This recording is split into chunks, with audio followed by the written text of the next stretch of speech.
Yo, yo, yo, what's up? What's crackin'? Yeah, how's it going? I'm back over here once again. Today, we will continue our series on the boosting industry. Yes, today is part 2 of my expose on the boosting industry. Yeah, so if you haven't checked out part 1 already, go ahead, check it out. Yeah, part 1 focused on mounts. Yeah, part 1 focused on mounts. Today, I'll be stepping into a heroic raid. So today, I will be going to heroic Castle Nathria. I'll be getting ahead of the curve, and I will be putting in very minimal effort. And yeah, like most of you, I've been seeing a number of boosters posting in trade chat at doing boosts for gold. So I contacted one of them.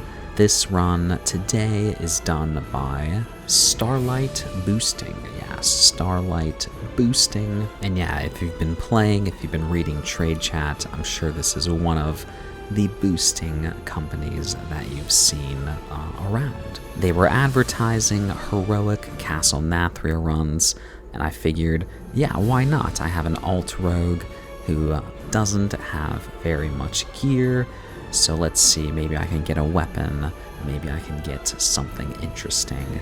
The price for this was 275,000. And they asked me, they said, do you want any loot funnels?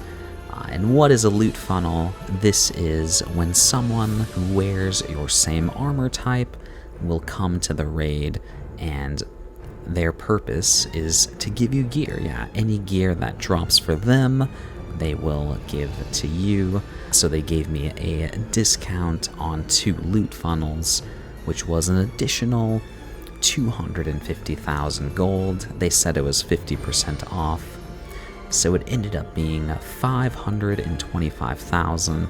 Yeah, over 500,000 gold.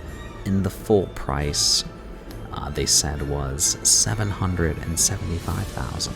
Yeah, nearing 1 million gold for this heroic Castle Nathria run. Similar to the last time, this experience was incredibly easy.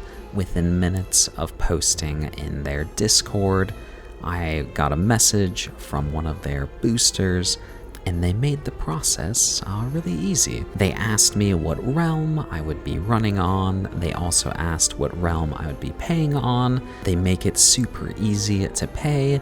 You can pay on different realms, even different factions. For example, for me, I paid on Tichondrius Horde, but I actually did the run on Sargeras Alliance. So this operation they have going on seems pretty advanced. After paying the gold, they sent me my reservation, and they let me know that I should log on about 15 minutes before the raid time. And yeah, how did this run actually go? What happened? What loot did I get? Let's check it out. On some fights, they had us do whatever we wanted. We could fight the boss to the best of our ability if we wanted to. However, on certain fights, they just had us die, or they had us stand in one place. They didn't want us to wipe the raid. I'm sure many of you know that there's mechanics, things that can happen which can wipe the entire raid. And yeah, they wanted to be efficient. They didn't want us to wipe the raid, so they just had us die, or they had us stand in one spot, and they asked us to do nothing, which definitely makes sense. Yeah, they have no clue if we're good, if we're straight noobs, so I can't blame them at all for having us die on these fights. And as far as loot, yeah, what big loot did I get?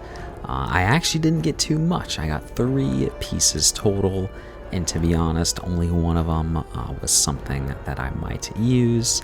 I got a chest, and yeah, I thought it was okay. 2 other things I got were trinkets, which apparently are really good for PVE, but not something I was interested in as a PvPer. Yeah, so in the end, I got one item from each of the loot funnels. They both gave me a trinket, and yeah, one of the pieces actually dropped for me, so yeah, I got one piece for myself, and then 2 were from the loot funnels. And yeah, maybe they normally get more, I'm not sure, maybe they were just, maybe that's just how they are, but they were messaging me, they were saying, oh, I'm so sorry, yeah, you haven't gotten anything, you haven't gotten too much loot yet, I'm sorry, but hopefully this next boss, yeah, they kept saying, hopefully this next boss will drop something good. But yeah, I thought it was okay. I wasn't too big of a deal. I wasn't expecting to get tons and tons of loot. I was hoping for maybe a weapon, or actually the trinket from Shriekwing. Yeah, Shriekwing drops an interesting trinket that I kind of wanted to try out, but no luck. Yes, no luck. So I was trying to think, was this run worth it? Was it worth 525,000 gold?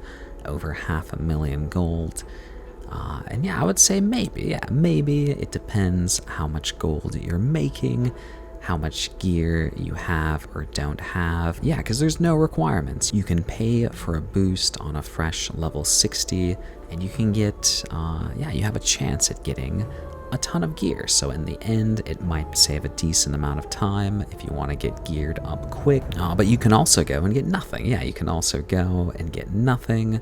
So yeah, it really depends on your luck. So I would say, yeah, if you have a lot of extra gold and you want to get geared up quick, why not? Yeah, take a chance. See if you have any luck at getting yeah, maybe a weapon, maybe a cool trinket, or just a nice piece of armor that can benefit you for weeks or months to come. All right, and last, I just wanted to talk about this briefly, yeah, in a more philosophical way. Is it right? Is it wrong? And yeah, I have mixed feelings about this. In some ways, I don't have an issue. You know, if someone wants some gear, someone wants something cosmetic, you know, it's not really a big deal to me. However, you know, I think the issue arises when people get these achievements, when people get these ratings, you know, in PvP, for example, and they use them. Yeah, they use these to get into good groups, to very high-rated groups, or into runs. And yeah, I think in the end, there's a big chance that you might let down these groups that you're with. People might be upset. They might realize that maybe you bought this. Yeah, maybe you bought this. And yeah, I think that's the biggest issue, is when people use these achievements to get into runs, to get into groups that maybe they don't belong in. Maybe their skill level doesn't match their gear level or their achievement level yet. So yeah, my recommendation would be to not do this. Yeah, don't do this. Don't use these boosted achievements to try and get into a good group, to try to join a good guild. Yeah, you should earn these by yourself. You should progress through these systems.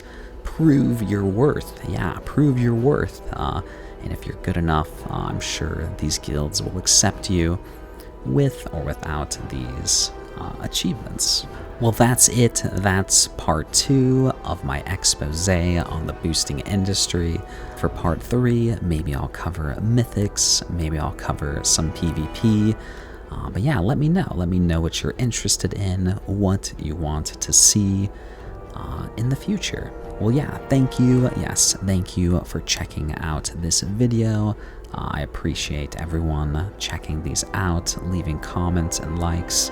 Yeah, I think it's so cool, and I hope that you've been getting something useful out of these. Well, anyways, good luck to everyone. Yes, good luck to everyone this week. I hope you have a good reset on Tuesday. Take care and peace.